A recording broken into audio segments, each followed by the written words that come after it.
compañeras de área con quienes estuvimos trabajando en este tiempo, preparando, ¿no?, la exposición de hoy, que bueno, que compartir ciertas reflexiones y ciertos pensamientos, no lo tomemos como una exposición, ¿no?, muy rígida, sino por el contrario, abrir como algunas líneas de reflexión.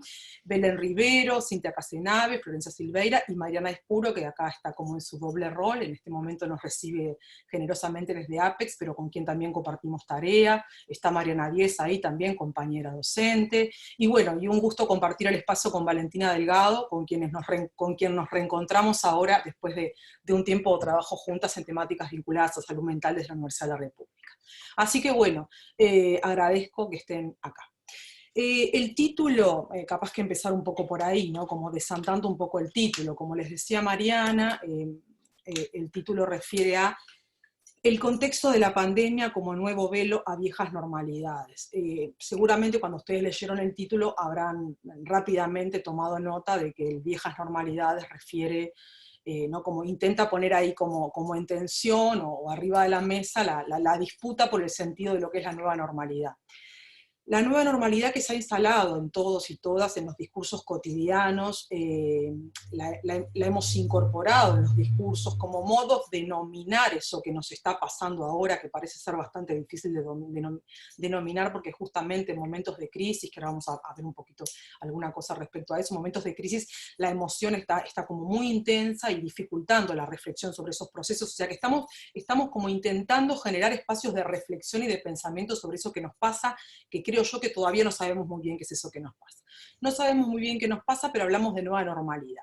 Y yo creo que hay como muchos riesgos ahí, ¿no?, en hablar de nueva normalidad, porque no se están disputando los sentidos de esa nueva normalidad, no sabemos muy bien a qué refiere, y no sabemos tampoco si ya llegó, si está llegando lentamente, o si va a llegar, ¿no?, porque de alguna manera hay como algunas fechas claves que se empiezan a escuchar, sobre todo el retorno a la institución educativa marca como ¿no?, hay como una inflexión grande a nivel social, generando nuevos espacios de reencuentro con las infancias, entonces hay como algunas fechas que nos indican que hay cosas que están por llegar.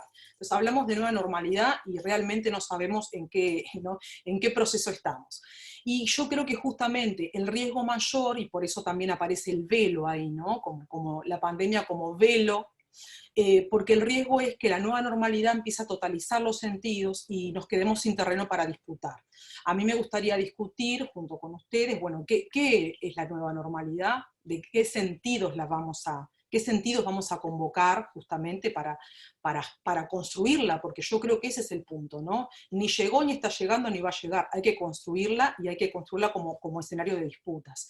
Porque una de las cosas más importantes que yo quería compartir con ustedes como reflexión, para después ir como un poquito para el terreno específico de las infancias, es que, bueno, estamos atravesando una crisis sanitaria, pero yo creo que hablar de crisis sanitaria, justamente ahí tenemos un nuevo riesgo, y es de que lo sanitario totalice todas las miradas y todas las lecturas, e invisibilice de alguna manera una crisis que es efecto, pero también que la antecede, que es la crisis sociopolítica, ¿no?, por la que estamos atravesando. Entonces tenemos como que, bueno, el desafío de alguna manera es no comprar, por decirlo más cotidianamente, no comprar la nueva normalidad, sino ponerla en tensión con sentidos que tenemos que ir como construyendo. ¿Y por qué esto de viejas normalidades, la pandemia como velo para las viejas normalidades? Porque ¿de qué viejas normalidades me interesaría a mí hablar hoy? Por un lado, de las desigualdades preexistentes, y ahora me voy a detener un poquito en eso, y por otro lado, de los procesos de medicalización social. A mí lo que me pasa con desigualdades y con medicalización es que algo curioso me pasa, que también quería compartir a modo de reflexión. Son temáticas que están, bueno, que yo estoy trabajando hace años con las compañeras que les nombré en un inicio también, y sé que Valentina también, o sea, son temáticas que venimos trabajando hace tiempo. Y también da la sensación del vaciamiento de sentido en esas temáticas, ¿no? Hablar de desigualdad, ya no sé si alcanza, es más, Rita Segato, filósofa, feminista, militante, habla de que ya el concepto de desigualdad quedó tan corto que habría que hablar de dueñidad, ¿no? De dueños del planeta, dueños de los espacios, dueños de los sentidos. Entonces, hablar de desigualdad parece que pasa eso, ¿no? Hemos hablado tanto de desigualdad que ya no sabemos muy bien qué más hacer con ese concepto, porque hablamos de desigualdad, pero la igualdad no la logramos conquistar. Entonces, bueno, eso por ahí. Y lo mismo pasa con el tema de la medicalización de lo social, ¿no? Hemos hablado tanto de los procesos de medicalización de la infancia que parece que de vuelta más de lo mismo. Pero ahí tenemos un riesgo que es grave, creo yo, que es retirarnos de la disputa por esos espacios, ¿no? O sea, por esos espacios de saber y de producción del conocimiento. Bueno, hablamos tanto de desigualdad y tanto de medicalización que, bueno, vamos a retirarnos a hablar de otras temáticas, pero esos procesos no ceden terreno, sino que se siguen profundizando. Entonces, bueno, era como un poco compartir esto.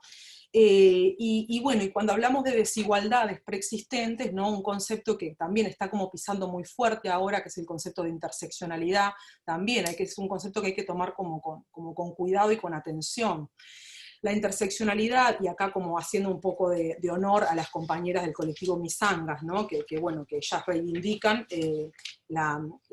esto de ubicar el concepto de interseccionalidad como producto de lo que es el feminismo afrodescendiente, el feminismo negro, ¿no? Porque para no caer en lo que ellas llaman el racismo académico, ¿no? Hablamos todas y todos de interseccionalidad, pero no reconocemos los orígenes de ese concepto, que es un concepto que ellas lo trabajan ¿no? como emergiendo de la experiencia vivida, ¿no? de esos lugares de opresión vivida y experienciada. Desde ahí surge el concepto. Entonces, bueno, cuando hablamos de desigualdades, poder ubicar esto, ¿no? De las desigualdades, que el concepto surge vinculado a desigualdades que van como construyendo identidades, ¿no? Ahí que se interseccionan justamente, y que por lo tanto colocan en distintos lugares de opresión o por el contrario de privilegio, desigualdades vinculadas a lo que es la clase social, lo que es el género y lo que es la etnia.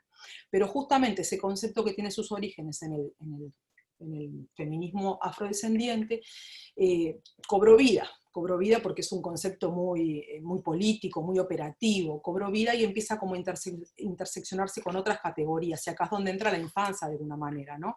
Porque también están las desigualdades intergeneracionales, las desigualdades por niveles educativos conquistados, las desigualdades por orientación sexual, las desigualdades territoriales, ¿no? Lo que es la territorialización justamente de la pobreza. Entonces empiezan como otras intersecciones ahí que empiezan como a colocarnos a cada una y a cada uno de nosotros en lugares diferentes. Entonces, bueno, esto de las desigualdades preexistentes, como algo que seguramente esta crisis tan compleja que estamos viviendo va a profundizar.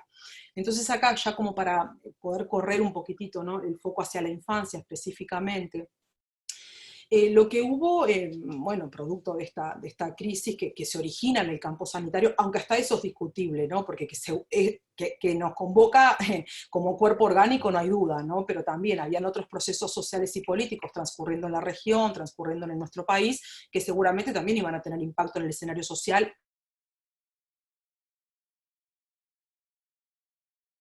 realmente como complejizando mucho el escenario social. Entonces, bueno, lo que provocó claramente es un fenómeno de aislamiento, ¿no? Donde los cuerpos se separan. Y estamos ahora en esta etapa de próximo retorno, ¿no? Próximo reencuentro. Reencuentros que, bueno, que ya empezaron a ser como tímidos y que seguramente se irán profundizando en los próximos días. Entonces eso, bueno, poder pensar con qué infancias, ¿no? Algunas personas, muchas de las que están acá las conozco, puedo imaginar, ¿no? Por qué espacios laborales están transitando, pero no a todas.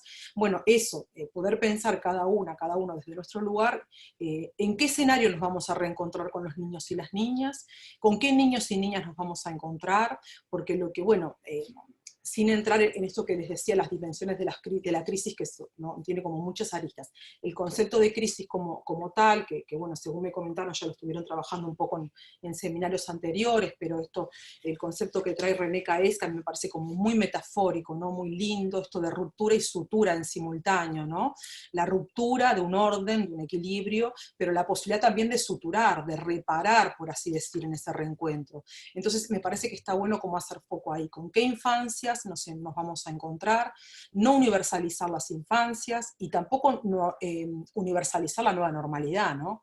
nos vamos a encontrar con niños, con niñas que han transitado este tiempo de diferentes modos, con procesos de desigualdad que se han profundizado a partir de la crisis sanitaria, política y social, y que se seguirán profundizando porque esto es como de largo aliento, ¿no? Y la sutura de la que habla acá quizás llegue, pero más tardíamente, o bueno, o como construcción colectiva justamente, y bueno, y poder pensar esto también, ¿no? De pensar la infancia siempre en relación a lo que es el mundo adulto, un mundo adulto que también se ha fragilizado mucho en este tiempo, solo por nombrar una de las aristas, que tiene que ver con el mundo de lo laboral, ¿no? Y bueno, y el mundo adulto como necesariamente sosteniendo al mundo infantil. Por lo tanto, como trabajadores y trabajadoras de la infancia, necesariamente debemos darnos los tiempos de reflexión también sobre cómo está cómo estamos nosotras como mundo adulto transitando por esta crisis tan compleja. Entonces, bueno, esto que les decía, ¿no? De con quiénes nos vamos a encontrar, con qué niños y con qué niñas nos vamos a encontrar.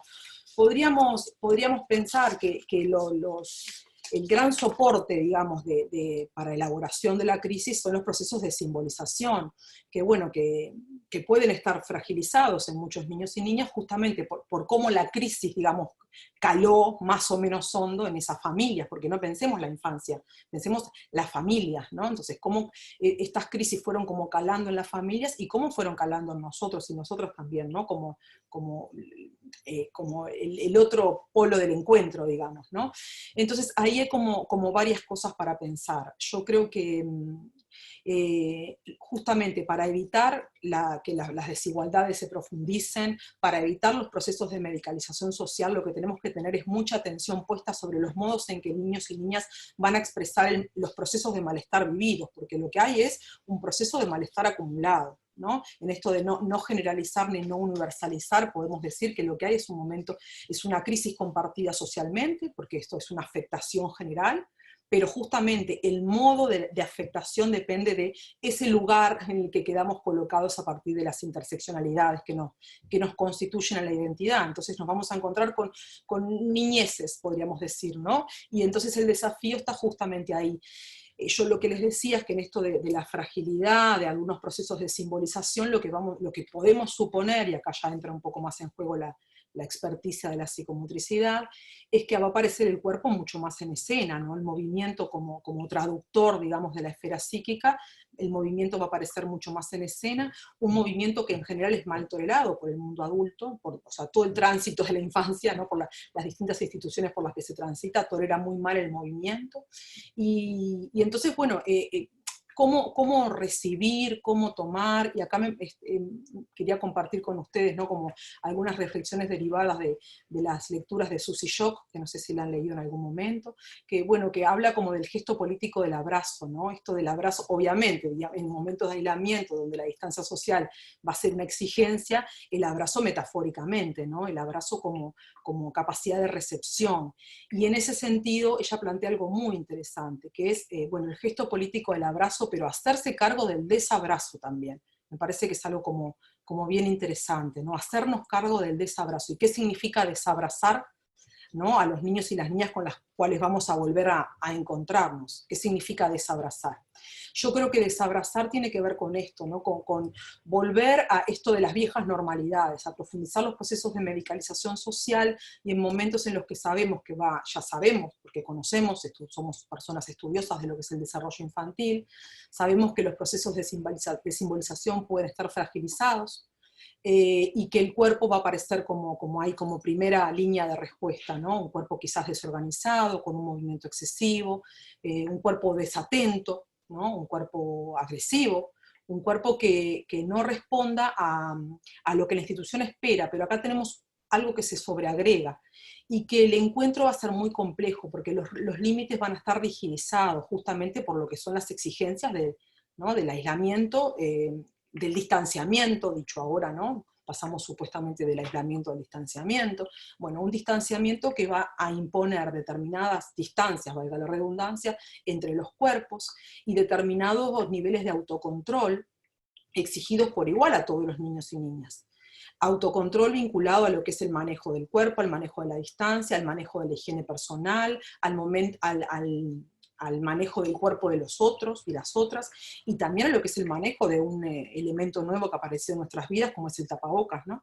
Entonces, bueno, justamente el riesgo mayor, o sea, el desabrazo estaría colocado justamente ahí, ¿no? En reforzar los procesos de medicalización social, y en, bueno, escasísimos recursos para sostener y para acompañar.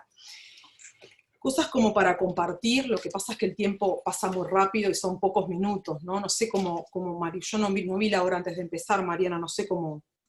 Estamos bien, estamos 5 minutitos más, estamos.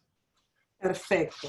Bien, entonces, bueno, esto ¿no? Como de apostar a la politización de la normalidad, ¿no? ¿Qué es eso? A la politización del abrazo y a la politización de los escenarios de la infancia. Y acá una cuestión como importante que tiene que ver con que los niños y las niñas no tienen la capacidad de autorrepresentarse, ¿no? Entonces, en términos de lo que es la movilización social, ahí ya estamos como, ¿no?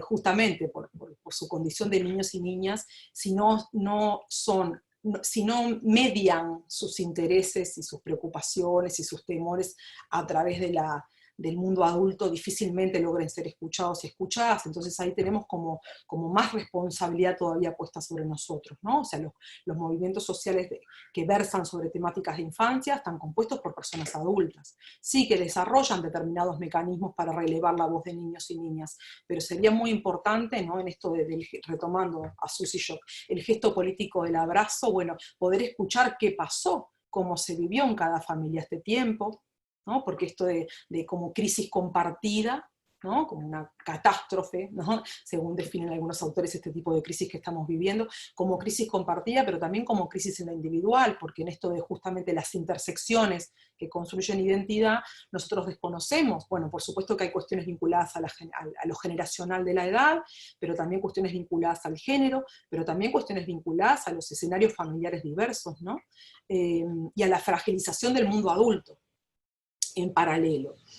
Entonces, bueno, yo creo que el desafío es no cristalizar, ¿no? Como las lecturas, las miradas, esto de que, como metafóricamente yo hablaba, ¿no? Como del velo, la pandemia como velo a viejas normalidades. Velo en el sentido bueno, de algo que opaca y que totaliza de alguna forma la lectura. Yo creo que el riesgo mayor está en que las lecturas que hagamos de los nuevos escenarios por los que las nuevas expresiones del mundo infantil sean lecturas totalizadas a partir de la crisis sanitaria, ¿no? Porque seguramente lo que va a pasar ahí es la profundización de los procesos de medicalización de lo social. Bueno, y lo último, capaz que como para cerrar, porque cuestiones para conversar, acá tengo algunas otras que quizás después surjan en el intercambio. También esto bueno, ir este tiempo, ¿no? que transcurrimos de una forma tan diferente, con mucho más tiempo en casa y ¿no? con intereses que se van como diversificando y conectando con otras cuestiones, también me hizo conectar bueno, con otras lecturas, con otros autores, autoras, y lo que quería compartir como para redondear esto, ¿no? Es como un aforismo aymara bueno, que comparte Silvia Rivera, Cusicanqui, que seguramente quizás alguno de ustedes ya tuvo algunas lecturas, algún acercamiento, ¿no? Y este aforismo aymara lo que trae, que me parece como hermoso para compartir, es que cuando se camina, cuando se anda, ¿no? En la cosmogonía aymara, en realidad el futuro está en la espalda y el pasado está en el frente, está adelante, ¿no? Entonces me parece que es como una linda metáfora como para convocarnos en esto de que el pasado está en el frente porque es lo que nos orienta, es lo que nos hace reconocer los caminos andados y de alguna manera los caminos, ¿no? Que queremos reconstruir a partir de lo andado. ¿Y por qué el futuro en la espalda? Porque el futuro, dicen, está cargado de responsabilidades, ¿no? Entonces va en la espalda por el compromiso que exige transitarlo, ¿no? Entonces, bueno, el futuro como responsabilidad a construir, ¿no? Y el pasado como al frente, orientándonos en el camino. Me parece que esto me parece que cerraba muy bien como para compartir estas preocupaciones en relación a las viejas y nuevas normalidades, ¿no? Y a esto de las nuevas normalidades por llegar, pero como escenarios para ser disputados a partir del frente, de lo que nos orienta en el caminar como pasado que está al frente y no está no está a la espalda. Así que bueno, seguimos compartiendo un poquito con algunas otras notas y a partir de la intervención de Valentina y de las preguntas de ustedes. Muchas gracias por la atención. Muchas gracias, Lucía. Bueno, ahora vamos a seguir con la licenciada Valentina Delgado, como les decía hoy. Ella es licenciada en Educación Física por el Instituto Superior de Educación Física de ISEF, de la Universidad de la República, estudiante de maestría en Psicología de Educación por la Facultad de Psicología de la UDELAR. Profundiza en relación a la educación física, salud, así como la temática de la educación y la discapacidad. Es docente de Educación Física y Salud 1 y responsable de la Unidad Curricular Educación Física Inclusiva por Montevideo en el marco del Departamento de Educación Física y Salud. También en el Núcleo Salud y Cultura y Sociedad de ISEF UDELAR. Integra el grupo de estudios socioculturales de la educación física, las prácticas corporales y la salud en ISEF UDELAR también. E integra la red temática de discapacidad de la UDELAR por ISEF y es consultora en temas de discapacidad y violencia avanzada en género, así como discapacidad y derechos sexuales y reproductivos. Bueno, Valentina, te damos la palabra y te escuchamos todos y todas. Bueno, voy a fijarme la hora para orientarme. Muchas gracias, Mariana. Y nada, agradecer la presentación de Lucía, que me parece que estuvo buenísima. Y nada, saludarles a todos. Un poco con Lucía estuvimos trabajando en esta presentación y con este título amplio que nos propusimos abordar. Mi intención es poder vincular un poco a la temática de la discapacidad, asociada también, y como de alguna manera aproximándome a cómo eso se vincula con las infancias. Mi idea es poder poner en juego un poco desde mi tarea docente y desde donde voy estudiando en este tiempo, cómo pensar algunos conceptos que creo que son claves para pensar las infancias, para pensar las discapacidades, pero también para pensar todo esto que estamos atravesando en esto del COVID-19 en Uruguay particularmente y la dimensión más general, ¿no? Y en ese sentido me pareció importante traer como a conversar, como a intercambiar, que me parece importante decir, bueno, ¿qué entendemos por salud, qué entendemos por cuerpo, qué entendemos por discapacidad, como algunos conceptos claves que orientan mi tarea y que creo que orientan el pensar todo esto que estamos intercambiando. Y en ese sentido contarles que bueno, me gusta pensar y problematizar la temática de la salud como una construcción, la salud como una construcción social y cultural moderna. A su vez creo que es bien importante allí el aporte de las miradas críticas acerca de la salud y de la epidemiología crítica en particular, un poco tensando la cuestión de esta cuestión como más estadística en términos sanitarios, ¿no? Cómo se aplica muchas veces las miradas estadísticas en relación a cuestiones que son fuertemente singulares, fuertemente sociales, fuertemente procesales y que se van transformando, y que lejos de darnos datos cerrados y específicos, adquieren particularidades de acuerdo a cada singularidad de cada experiencia de vida, de acuerdo a cada cultura, de acuerdo a cada barrio, de acuerdo a cada familia, de acuerdo a cada institución. Y bueno, en ese sentido, también, muy a grandes rasgos, por un tema de tiempos, contar que bueno, que también el concepto de cuerpo es un concepto que voy trabajando, que voy problematizando desde una perspectiva crítica, y en ese sentido, lejos de pensar el cuerpo como una dimensión orgánica, natural, parto de concebir al cuerpo también como una construcción social y cultural. Por ahí Le Breton dice que el cuerpo es una construcción simbólica, no una realidad en sí mismo, y un poco desde ahí me gusta juntar esta problematización del concepto de salud, así como la problematización acerca del concepto del cuerpo, y en este sentido entender los cuerpos como cuerpos signados de un sentido histórico, y en esto de histórico, bueno, en el marco de un espacio y un tiempo, y que el cuerpo no ha sido siempre signado del mismo sentido, ni tampoco lo es actualmente, a pesar que se ha universalizado un concepto occidental del cuerpo, ¿no? Y bueno, un poco asociado a eso, la discapacidad, en el entendido de que partimos de concebir que el cuerpo es uno, que es siempre igual, ¿no?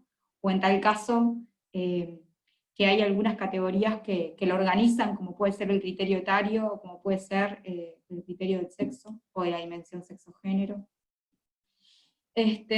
Y bueno, lejos de eso, pensar al cuerpo como, justamente como construcciones que parten de entender que existe un modelo hegemónico de normalidad como un modelo hegemónico de funcionalidad, a partir del cual todo aquello que no entra en ese estándar, en ese ideal de cuerpo, es signado de un sentido otro, de un sentido que dista de ese modelo de normalidad, y en el caso de la discapacidad, bueno, entiendo la discapacidad como una construcción social y cultural que resulta de partir de entender que hay una funcionalidad hegemónica, ¿no? Hay una forma de ser que es hegemónica, y que entonces todas esas personas que no entran en ese estándar son signadas de un sentido que es negativo, que es de que existe un problema, ¿no? Hay algo de la funcionalidad que no está bien, hay algo que hay que corregir, ¿no? Y si bien se ha avanzado mucho en quitarle la mirada biomédica a la discapacidad, creo que todavía queda mucho por andar en ese sentido. Y creo que la discapacidad sigue estando fuertemente patologizada, al igual que muchas veces otras edades, como pueden ser las infancias, las adolescencias, las juventudes, la vejez, y así, ¿no? Podemos seguir. Todo aquello que no entra dentro de ese estándar hegemónico de normalidad, que no por casualidad resulta ser un sujeto, y no en casualidad digo sujeto, productivo, ¿verdad? Que resulta muy ágil, muy eficaz, muy eficiente para un sistema económico productivo, y que quienes cumplen con esas características son particularmente varones, blancos, adultos, sin patologías, ¿no? Con una funcionalidad estandarizada, normalizada, ¿no? Y todos esos otros que no entramos o que no entran en ese modelo, son signados de un sentido que carga con una negatividad, ¿no? Porque ese modelo hegemónico de normalidad no solamente se le atribuye el estándar o la dimensión de ser una normalidad natural, sino que además, diría Paul Preciado, es la única normalidad esa normalidad es la única posible de ser deseada. Entonces todo lo otro no solamente va a ser cargado en un sentido negativo, sino que además no puede ser deseado. Y eso explica muchas cosas, y es un dato que me parece interesante traer. Y bueno, en ese sentido, creo que toda esta situación que estamos atravesando empieza a generar, con un soporte muy fuerte, creo, en miradas clásicas de la salud, y con miradas que tienden a universalizar la cosa, ¿no? A universalizar el asunto, se empiezan a desarrollar una serie de protocolos que parten de concebir a un sujeto normalizado en este estándar de normalidad hegemónica. Entonces, surgen esos manuales de funcionamiento a partir de los cuales parece ser que tenemos que funcionar de una manera como si fuéramos todas y todos iguales, cuando lejos de eso somos muy diferentes. Y bueno, empiezan a haber ciertas tensiones, como por ejemplo esto de decir, tenemos que estar a 1,5 metros de distancia. ¿Qué pasa con esas personas que requieren de la asistencia cuerpo a cuerpo? ¿Qué pasa con esas personas que tienen que compartir el espacio donde duermen? ¿Qué pasa con esas personas que viven en una pieza juntas y no tienen otra que compartirla, ¿no? Entonces, ¿para quiénes realmente están pensados estos protocolos universales? Entonces, ahí entra en tensión, y creo que recoge un poco lo que traía Lucía, entra en tensión esos universales con las singularidades, con las particularidades, con las realidades concretas de las personas. Y cuando empezamos a ver, nos damos cuenta que son muchísimas esas singularidades, y que no son tantos quienes realmente entran en ese universal.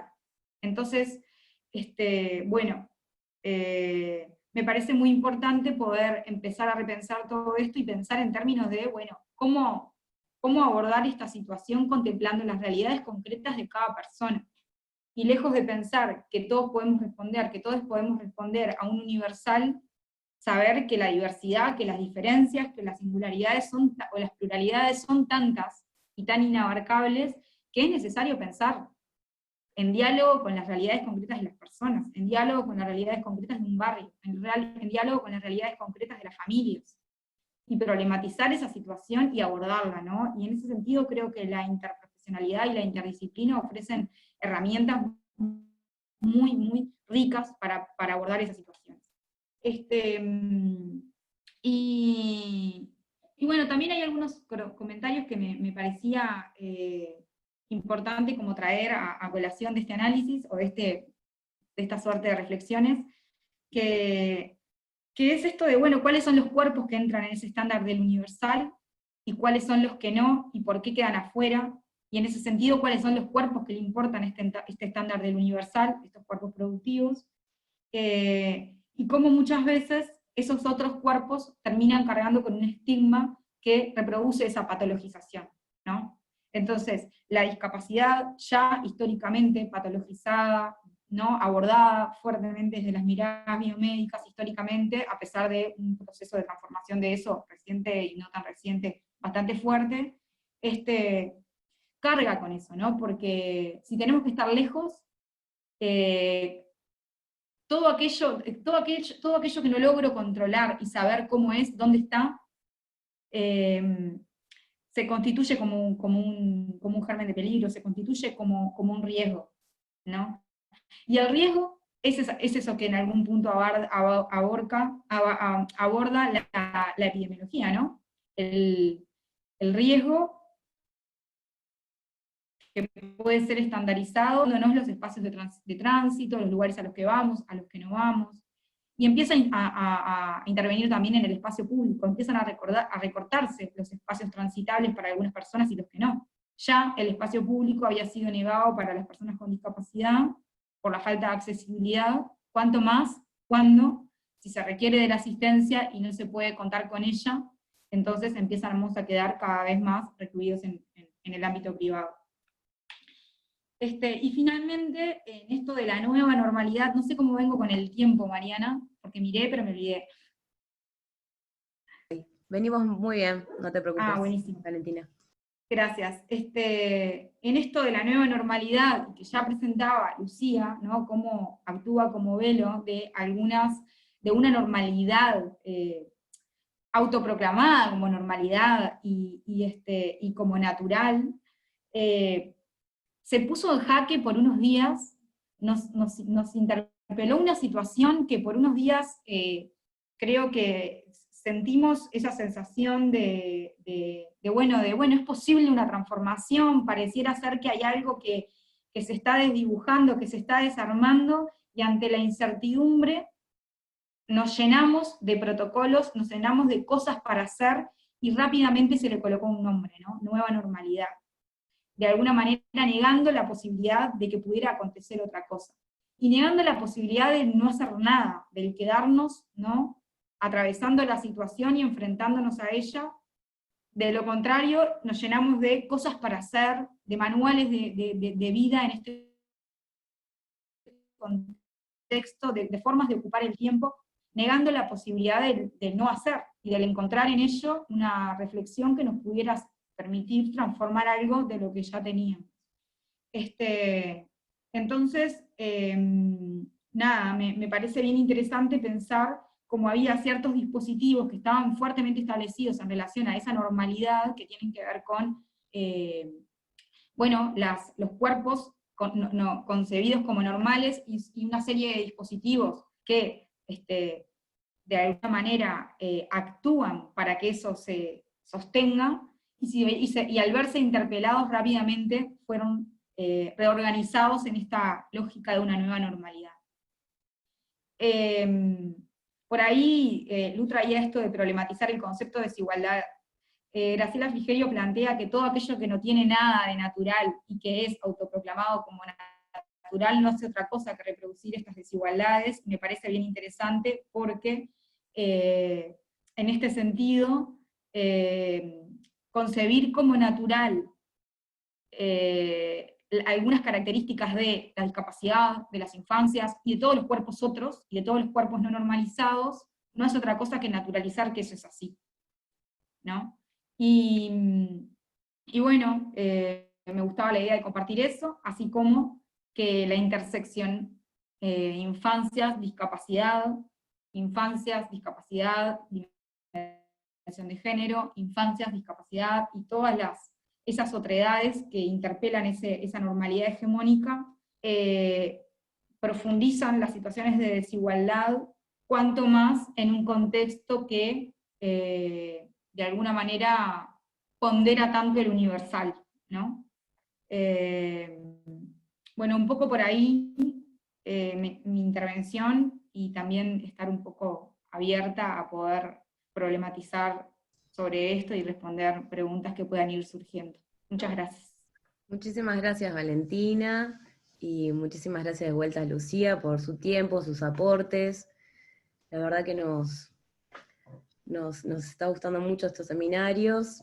Y bueno, recordarles, ahora llegó el tiempo que puedan hacer alguna pregunta, algún comentario, se puede abrir, tenemos un tiempito más, para que las expositoras puedan responder sus preguntas y realizarlas en el chat. Por ahora no hay ninguna, pero bueno, esperemos que se arrimen algunas. Algún voluntario, voluntaria.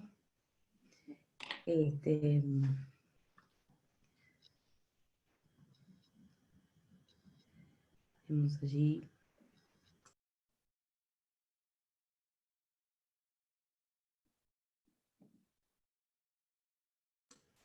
Apareció una pregunta. ¿Cómo podríamos plantearnos una convivencia post-COVID-19 más inclusiva? Quizás pueden poner para quién es, si es para alguna particular o no, porque ya que tenemos dos expositoras, quizás esta es para Valentina, me parece a mí, o Lucía, si también te quieres hacer algún comentario.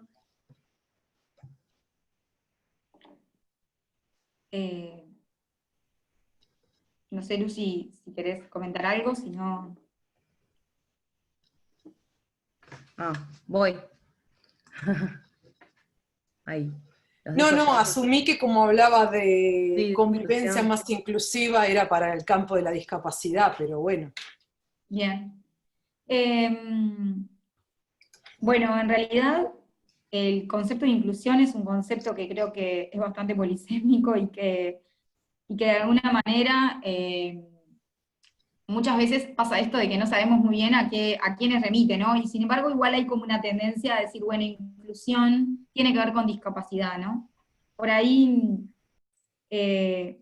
me gusta mucho un trabajo de Pablo Martínez que hacen desde su equipo de investigación hacen una investigación a través de un análisis político de discurso sobre la conceptualización de la inclusión en las propuestas programáticas presupuestales de los quinquenios del Frente Amplio, de los periodos de gobierno, perdón, del Frente Amplio, y en algún punto se llega como a esta cuestión de decir, bueno, más allá de todo un análisis, un texto bastante complejo, hay algunas cuestiones en común cuando se utiliza el término inclusión, y tiene que ver con esto de que remite a un otro excluido, ¿no? A un otro que de alguna manera no cumple con ciertos, por lo menos en el encuadre educativo, no cumple con ciertos estándares de lo esperado, en tanto de desarrollo cognitivo, en tanto una dimensión más actitudinal, dimensión más socioeconómica, pero no termina de quedar como del todo claro a qué remite. Aún así, me parece una pregunta re interesante y súper difícil de responder, porque creo que es como, nada, la cuestión de la convivencia es algo para pensar social y culturalmente a nuestro tiempo, entre todos, pero sí creo que hay algo que me parece súper importante, que es poder empezar a problematizar en estas cuestiones, de decir, bueno, realmente podemos pensar en términos de universal, realmente podemos lograr generar protocolos de funcionamiento social, realmente los protocolos de funcionamiento sanitario, social sanitario, remiten a nuestras realidades concretas en Uruguay, ¿no? ¿Cuánto estamos contemplando las realidades concretas de nuestra población? Y creo que en algún punto la convivencia exige poder construir colectivamente, contemplando la pluralidad, contemplando la diversidad, contemplando la singularidad y la participación de las personas. En esto de decir, bueno, ¿cuáles son las necesidades? ¿Cuáles son las demandas?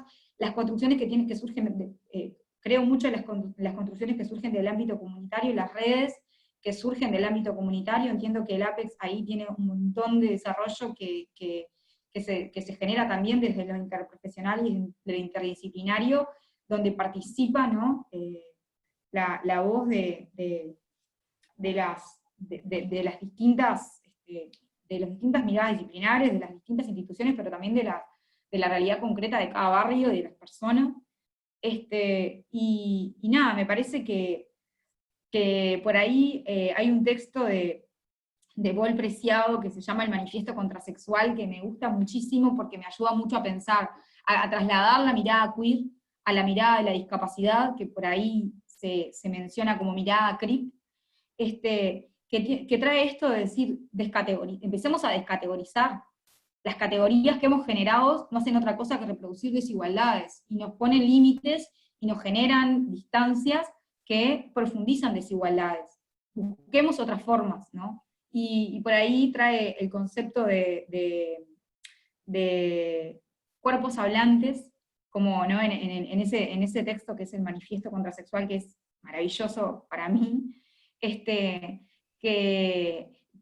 interpela estas categorías, ¿no? Que, bueno, la vejez empieza a los 60 o a los 65 años. Bueno, ¿cómo podemos decir eso sin contemplar la realidad concreta de una persona, ¿no? ¿Cuántas veces una persona tiene una vida que hace que con 45, 50 años, podemos decir, capaz que para esa persona, para alguien esa persona es vieja, o capaz que para una persona, otras personas tienen 40 años y es joven? O sea, ¿cómo podemos universalizar en estas categorías, ¿no? Más allá de que para el diseño de políticas es muy necesario, y para la generación de datos sociodemográficos es muy importante, bueno, hasta dónde estas categorías hacen otra cosa que reproducir desigualdades, y olvidarse de lo que hay atrás, que es gente, personas que tienen vidas, que tienen experiencias, y que se ven marcadas por esas estructuras, ¿no? La discapacidad,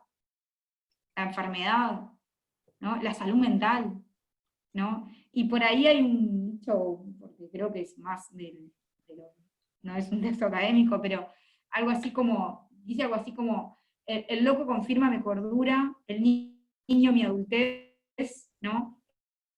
La persona enferma mi situación de salud, ¿no? Cómo en algún punto lo que esconde detrás de esa necesidad constante de configurar otredades es el asegurarse la propia normalidad, ¿no? Y no quedarnos por fuera de ese lugar. Y en ese texto, Paul Preciado plantea que como una posibilidad de transformación, que quienes están en una situación de gozar de los privilegios que le da esa hegemonía de normalidad, poder ponerse en cuestión a sí mismas y ceder en algún punto en ese sentido, que en tanto no se logre ceder y problematizar ese goce de una suerte de privilegios, no va a ser posible esa transformación, ¿no? Que es necesario ponernos en diálogo, y ahí aparecen también la dimensión de las masculinidades, ¿no? Aparecen como otras cuestiones que trae a colación Beatriz Paul Preciado. Muchas gracias, Valentina.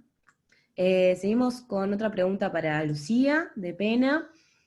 Por favor, si nos puede ampliar su planteamiento sobre el desabrazo, sus implicancias en el acompañamiento psicosocial y educativo. Bueno, el desabrazo es una metáfora, ¿no? Claramente. El abrazo es una metáfora y por supuesto que existe el abrazo material y concreto, ¿no? Entre dos cuerpos o más. Pero en este caso yo creo que Susy Shock lo trae como metáfora del encuentro subjetivo y afectivo y contenedor, ¿no? El encuentro cuidado, el encuentro con posibilidad de cuidar a ese otro o a esa otra. Entonces el desabrazo también, desde esta perspectiva más metafórica, tiene que ver, así como el abrazo tiene que ver con el cuidado, el desabrazo tiene que ver con el descuidado, ¿no? Entonces yo lo que creo que por acá estaba capaz que uniendo con una pregunta, esto de la simbolización, si se verá afectada, yo lo que quise decir, como para unir las dos, ¿no? Las dos preguntas, yo lo que quería decir es que los procesos de simbolización, porque además hablamos de infancias, y la infancia es una etapa tan larga de la vida, parece que no, pero es larguísima porque pasa demasiada cosa, ¿no? O sea, demasiados procesos subjetivos, afectivos, cognitivos, vitales, motores, hay demasiada cosa pasando por ahí como para hablar ¿no? de una etapa homogénea, sin considerar las determinaciones sociales, ¿no? O sea, sin ni siquiera entrar en ese terreno. Entonces, la simbolización es un proceso que se va conquistando con recursos que se construyen justamente a partir de la dimensión cultural. Entonces, en quienes trabajamos con desarrollo infantil, bueno, lo que planteamos, tomando autores, por supuesto, referentes en la temática, es que la fragilidad de los procesos de simbolización tiene como respuesta el cuerpo puesto en escena, sin mediación, ¿no? Entonces, de alguna manera yo creo que hay cuando más fragilidad en los procesos de simbolización, más respuestas con el cuerpo aparecen, ¿no?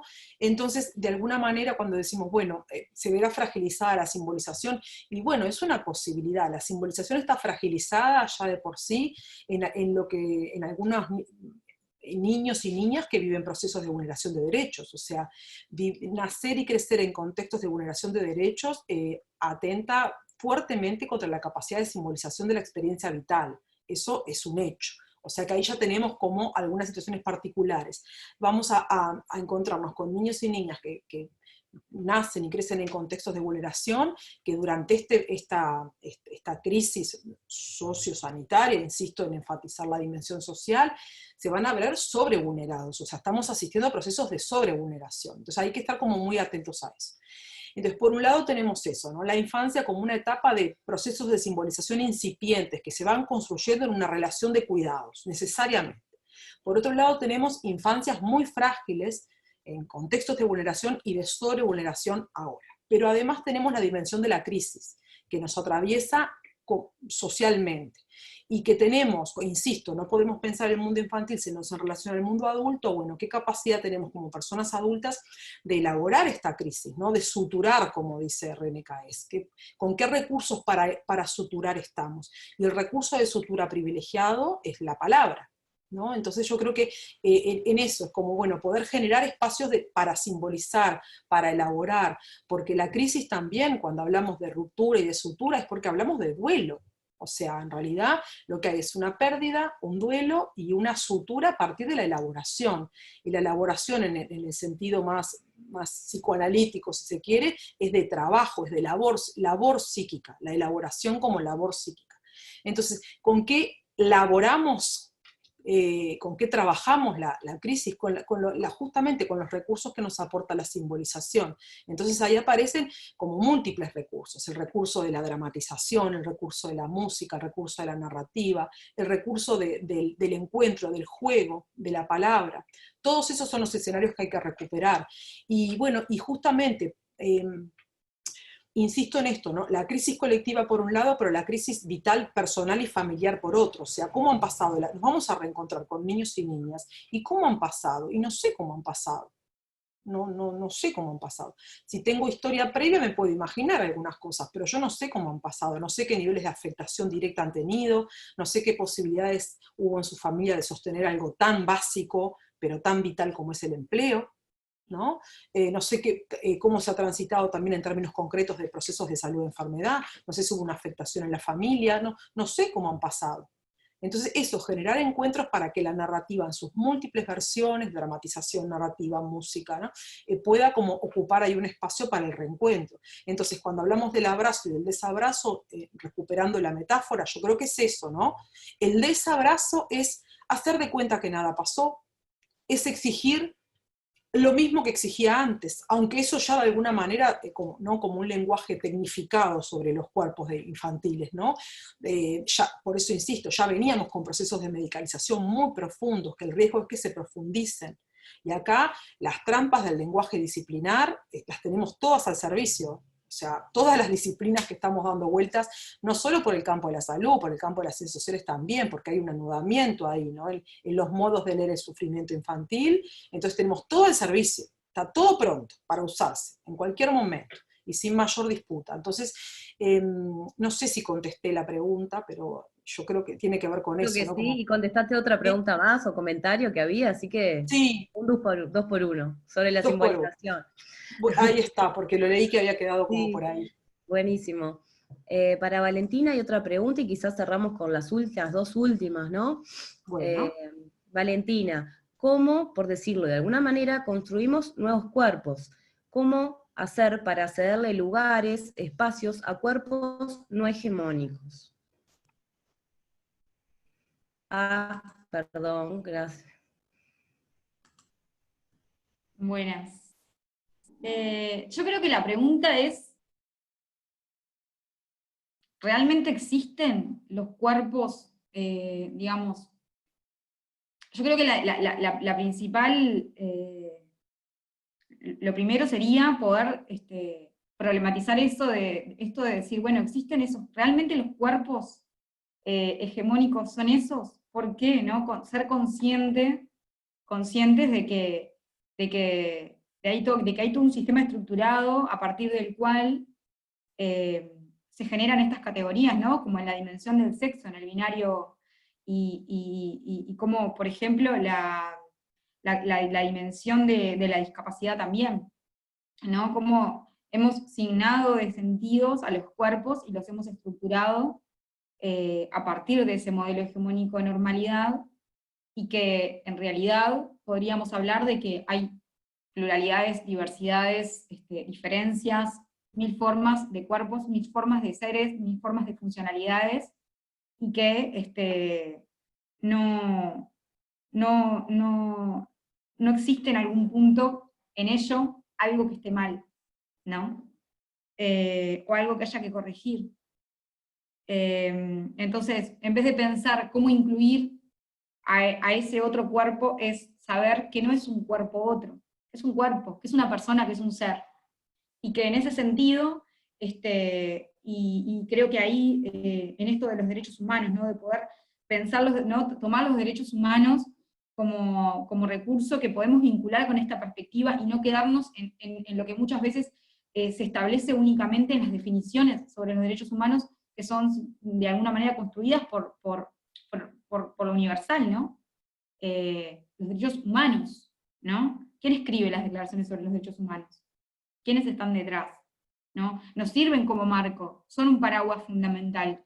Ahora, ¿podemos hacerlo vincularse a estas nuevas formas de entender la cuestión? Porque si sabemos que esas personas, o que todas las personas, podemos ser de distintas maneras, y que no nos tenemos por qué mover igual, y que existen diferentes formas de ser, de estar, de transitar el espacio público, de vincularnos sexoafectivamente, de identificarnos, y que no todos y todas entramos en esas categorías que han sido estructuradas, que no por casualidad resultan tan útiles a un sistema socioeconómico productivo, a un sistema que entiende que la familia es fundamental y que organiza esta sociedad a partir de un binomio que remite a órganos sexuales que justamente son los que permiten la reproducción, ¿no? Es como esa estructura tan organizada, ¿no? Si la interpelamos, si la desarmamos, y si nos encontramos con las posibilidades de la pluralidad de los cuerpos, de la pluralidad de los vínculos, de la pluralidad del cuerpo en movimiento, del tránsito por el espacio público, se se decae la idea de la necesidad de pensar en cómo incluir a ese otro, sino es que se desarma la idea de que esta estructura que tenemos está bien armada. Tenemos que pensar en otra estructura. Ahora, es real. Esto que tenemos lo tenemos así, ¿no? En esto de decir, bueno, yo parto de la idea de entender que no es que el sexo es natural y el género es una construcción, sino que entiendo que la construcción es la dimensión sexo-género, ¿no? Sin embargo, entiendo que es necesaria la dimensión de género para poder visualizar las desigualdades que hoy tienen las mujeres frente a los varones en nuestra sociedad. Entonces, visualizarlo, tomarlo como un dato de la sociedad que hemos construido para poder visibilizar las desigualdades y transformarlas, pero sabiendo que es una construcción, y que podemos pensarnos como sociedad de otra manera, ¿no? Entonces, más que pensar cómo incluir esos otros cuerpos, o cómo hacer pensaría en decir, es que es tanta la diversidad, es que nos hemos sesgado tanto a las posibilidades de los cuerpos, que ni siquiera contemplamos las posibilidades que podríamos tener, aún quienes no hemos sido designados de un sentido negativo, ni de encontrarnos en una situación de discapacidad, ¿no? Las posibilidades del movimiento. Bueno, acá me entro mucho más y me encanta en el campo de la educación física, decir, bueno, las posibilidades del movimiento, las posibilidades de los vínculos entre los cuerpos, ¿no? Han sido organizadas y han sido estructuradas de unas maneras, la dimensión de la estética en eso, ¿no? La dimensión de la técnica. Entonces, creo que poder problematizar sobre eso ya nos abre a un horizonte de posibilidades que es sumamente amplio.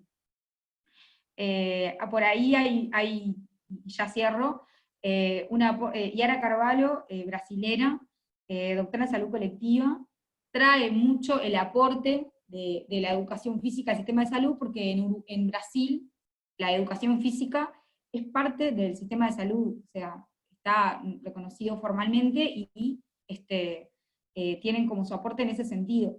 Y trae como a poner en juego una cuestión que me parece súper interesante, que es la dimensión de la producción de salud, y no el poder pensar la salud como una construcción que se hace en diálogo con la persona. Entonces, en lugar de decir, bueno, tengo un nombre, tengo una patología, tengo una situación concreta, ¿no? Entonces tengo un dato que es la edad, la infancia, una patología, sino de sentarse y conversar con la persona, cuáles son sus intereses, cuáles son sus deseos, hacia dónde quiere ir. Trae el concepto de poder proyectar, en vez de planificar, en esto de que la proyección es como mucho más arbolada y menos lineal, ¿no? Entonces, creo que es por ahí, ¿no? Las posibilidades que nos trae problematizar el concepto de cuerpo y que nos abre, y el aporte que puede hacer la educación física en el escenario de la salud. Perfecto, muchas gracias Valentina. Vamos si quieren con la última. Acá capaz que 1 o 2 para Lucía. Me parece interesante poder ampliar las reflexiones sobre los cuerpos en la infancia, en el encierro, y quizás puede estar enganchada con esta, decime Lucía si no, pero bueno, ¿cómo o cuál podría ser alguna estrategia para la convivencia con niños y niñas que necesitan de alguna forma ese acercamiento ante la carencia de afecto en su entorno más inmediato, y que quizás los centros donde se les atiende es un lugar que los reconforta? O sea, quizás estaban unidas, quizás no, pero... A ver, te habilito. Ay. Para que no se te está escuchando, Lucía. Preguntas difíciles, Sí. porque en realidad es como del orden de lo instrumental, de la estrategia concreta para implementar, y la verdad es que justamente yo creo que eso es lo complejo, porque es lo que se va a producir en el encuentro. Pero bueno, igual voy a arriesgar alguna cosa para que no quede una respuesta tan vaga. Estrategias, realmente no se me ocurren otras que no sea la de poner en juego el encuentro, el abrazo y la palabra mediando. Por ahí, no sé, capaz que no va muy en la línea de la pregunta, pero a mí la reflexión se me viene, ¿no? Esto de estrategias concretas. Pensemos que no sabemos realmente cómo transitaron los niños y las niñas este tiempo, no lo sabemos. Entonces, hogares que en general son, por lo menos en el imaginario social, espacios de cuidado pueden haber sido espacios de descuido, incluso de agresión y maltrato. Yo no sé si ustedes han estado advertidos de lo que son las cifras de maltrato infantil, de abuso sexual, cómo se han incrementado en este tiempo. La verdad, asusta, conmueve, hiere como persona, como sociedad. Entonces, espacios que tienen que ser para cuidar, quizás hayan descuidado, como muy bien lo plantean acá en la pregunta. Por otro lado, la pregunta es, instituciones que también están preparadas para cuidar, muchas veces también descuidan, vulneran y violentan. Entonces yo, si tengo que pensar en una estrategia, tiene que ver con eso. Yo los invitaría y las invitaría a poder hacer un ejercicio. Miren que estoy armando la respuesta como en el momento, o sea, no es algo que tenga como pensado previamente, quizás si me tomo más tiempo elaboraría algo distinto, pero yo creo que tendríamos que tomar el desafío de poder pensar en nuestras propias prácticas cotidianas con niños y niñas y obligarnos a hacer un análisis de lo que son los niveles de violencia simbólica y violencia institucional que ejercemos a diario. Porque aunque yo creo, la respuesta que arriesgaría rápido, ahí creo no equivocarme, aunque me apure en la respuesta, es, si logramos identificar esos niveles de violencia simbólica e institucional que ejercemos a diario y los minimizamos, somos capaces de generar espacios de cuidado, de abrazo. Entonces, vieron que el riesgo está, me parece a mí, ¿no? Pero bueno, porque es una tendencia que tenemos, es como, el riesgo está, bueno, ¿cómo hacemos para encontrarnos y respetar la distancia? ¿Cómo hacemos para, o sea, seguimos con la perspectiva sanitarista, ¿no? Nos cuesta como salir de ahí. Nos cuesta salir de ahí.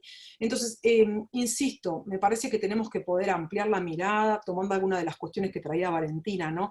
Esta comprensión de los procesos de salud de enfermedad como con fuertes, ¿no? Con fuerte determinación social, y poder pensar que los niveles estamos hablando en el campo de la salud mental, por lo menos es de lo que yo puedo hablar, ¿no? Como que esos escenarios de encuentro, donde quizás el sufrimiento psíquico se exprese, sean escenarios que tengan que ser leídos, no solo a partir de la crisis sanitaria, sino a partir de la crisis social, y de las crisis de las instituciones también, porque lo que creo que pasa, y acá en ese sentido voy a tomar, ¿no? alguna de las cosas que vengo trabajando, porque acá cuando yo hablo también por lo que recojo de espacios transitados por compañeros y compañeras, como les comentaba al principio, y algo que vengo como trabajando desde hace un tiempo con un grupo, me parece algo como bien interesante para compartir, que tiene que ver con esto de cómo los procesos de medicalización social van identificando al consultorio individual como el dispositivo que da respuesta a los problemas de la infancia, a los sufrimientos o a los malestares de la infancia.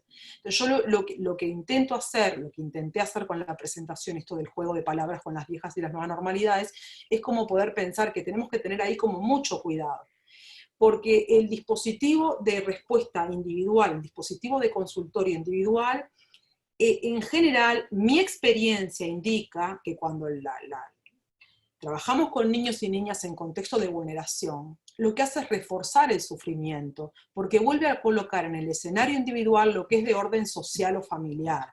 Entonces tenemos que correr la mirada, nos cuesta mucho, pero tenemos que correr la mirada hacia los escenarios sociales y poder ubicar en la dimensión de las políticas públicas, en la dimensión de las intervenciones institucionales y colectivas sobre niños y niñas, gran parte de las respuestas que estamos buscando en escenarios más individuales. Entonces, bueno, claro, sí, uno dirá, bueno, pero el niño y la niña llegó, nos reencontramos, ¿no? Por así decir, nos reencontramos después de este tiempo de aislamiento. Bueno, sí, no vamos a poder construir políticas públicas, ¿no? A medida rápidamente. Bueno, pero no es, en esto de la nueva normalidad, ahí creo que están las disputas que tenemos que dar, ¿no? Poder visibilizar los escenarios de sufrimiento infantil, poder exigir intervenciones institucionales a la altura, y en las respuestas individuales yo creo que eso, poder como hacer una autoobservación profunda y sincera de los niveles de violencia simbólica institucional, porque las instituciones en realidad, ¿dónde están? No sé, que alguien las muestre, o sea, se vehiculizan a través de intervenciones de personas concretas, en este caso intervenciones profesionales, yo hablo del campo de la salud, ¿no? Intervenciones profesionales en salud, ahí se vehiculizan las instituciones, en nuestros discursos y prácticas cotidianas, ahí está la institución poniéndose en juego. Entonces yo creo que ese es un buen, tanto institución sanitaria como institución educativa. Miren que hay cosas que van como muy homólogas, ¿no? Aunque bueno, y acá tomando algunas de las cosas que venimos trabajando con otra compañera que está acá, Mariana Díez, algunas cosas que venimos trabajando hace un tiempo, esto de también, ¿no? Como las interfaces que se producen en el ámbito sanitario y en el ámbito educativo. Cuando el ámbito educativo no encuentra algunas respuestas, ¿no? Para esos malestares que se escenifican ahí delante de sus ojos, recurre al ámbito sanitario como para que explique qué es lo que allí pasa, reforzando los procesos de medicalización, ¿no? Entonces hay como diálogos, ¿no? Diálogos que se establecen ahí, diálogos, demandas, pedidos, ¿no? que se establecen y que, bueno, que terminan profundizando estos procesos que queremos como, por lo pronto, visibilizar, porque son complejísimos de desanudar, complejísimos, por motivos varios, entre ellos el sistema de producción en el que estamos, ¿no? Pero complejísimos de desanudar. No sé si contesté, pero bueno, intenté hacer algo con la pregunta. Muchísimas gracias, Lucía. No sé si Valentina, ¿querés agregar algo a tu último comentario, pregunta? No, creo que, que de acuerdo muy de acuerdo con lo que acaba de plantear, lo que acaba de plantear Lucía, y creo que digamos, es muy riesgosa, a veces yo misma entro como en esta tensión de decir, bueno, algún desarrollo teórico puede llegar a quedar en el límite de ofrecer una interpretación que pueda ser útil para discursos conservadores o neoliberales, ¿no? La importancia de poder manejar los conceptos y a la vez poder problematizar a nivel de la situación política actual, ¿no? Y en ese sentido creo que es fundamental esto que traía Lucía, decir, bueno, devolver al escenario social, ¿no? Y desindividualizar, porque también hay muchos discursos que tienden a llevar a la responsabilidad de la persona. La salud tiende a ser volcada a una responsabilidad de la persona. Hay un nivel de la administración de la salud que queda volcada en la persona y que todos estos protocolos y todos estos mandatos lo que tienden a hacer es reforzar la responsabilidad, ¿no? La carga de la cantidad de manuales que hay que cumplir para no exponernos a los riesgos, para no transitar determinados lugares que nos pueden llegar a contagiar de algo, y cómo también ahí entra en juego, ¿no? la dimensión de la conducta, la dimensión de la moral, la dimensión de por ahí, esta cuestión como de la moral biológica, ¿no? Como empieza a ver, y creo que entra en juego en esta situación actual que estamos viviendo, ¿no? ¿Cuántos y cuántas nos vimos haciendo algo que dijimos, bueno, fui a una reunioncita, pero por las dudas no digo nada porque está mal, ¿no? Entonces este peso moral de haberme encontrado por ahí generando un encuentro social, ¿no? Por otro lado, el miedo que me genera, cómo todo esto me puede afectar a nivel de lo que me está pasando, ¿no? Estoy teniendo una sensación que no sé controlar, que no sé dominar, y rápidamente, también ahí, como la medicalización de eso.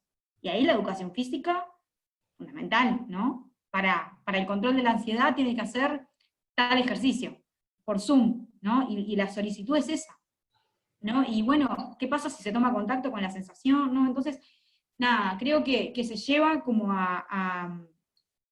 me parece que hay una cuestión ahí para analizar que tiene que ver con el ámbito de lo privado, ¿no? Y el control que hay sobre el ámbito de lo privado, y creo que hay como un correr de la responsabilidad social con estas situaciones, ¿no? Tanto la violencia simbólica e institucional como las distintas esferas de la violencia que terminan afectando a aquellos y aquellas más vulnerables, por supuesto que a las infancias, por supuesto que a las situaciones de discapacidad, ¿no? Entonces, nada, esto, poder problematizar a nivel teórico, pero poder también generar una transformación social, y eso es en la dimensión política. Y creo que es en la dimensión de esos espacios, entre esos espacios, en el intersticio, en donde no se llega como tan fácil. Y nada, me gustaba como decir esto, porque a veces esta forma de entender las infancias que yo traigo, o estas formas de entender la discapacidad pueden ser como mal interpretadas, que pueden ser como, mal interpretadas no, interpretadas como cierta invisibilización de la cuestión. Y lejos de eso entiendo que hay que visibilizar esa violencia, visibilizar esas desigualdades, ponerlas sobre la mesa y generar en eso una responsabilidad social y una responsabilidad política, ¿no? Sobre todo en el contexto actual que estamos viviendo. Me refiero a la situación actual política que estamos viviendo con esto, ¿no? Muchísimas gracias, Valentina. Bueno, estamos sobre la hora, nos quedaron algunas preguntas, pero bueno, eso siempre nos está pasando, porque no queremos extenderlo mucho más de una hora y poquito. Bueno, les damos las muchas gracias a Valentina y a Lucía por sus aportes, y por poder hacer este ida y vuelta, que nos parece también muy fructífero. Bueno, nos vemos, ya saben, el lunes que viene, 29, pero a las 9 a.m. tenemos el próximo seminario con Alejandra Girona y Gonzalo Salas, y el 30 de junio, martes, con la doctora Karina Battiani, sobre cuidados y género. En la página de Apex, como están mandando mis compañeros, pueden ver toda la información y los links. Muchísimas gracias y buenas noches. Que pasen bien. Saludos. Muchas gracias. Chao. Chao. Chao, chao. Chao.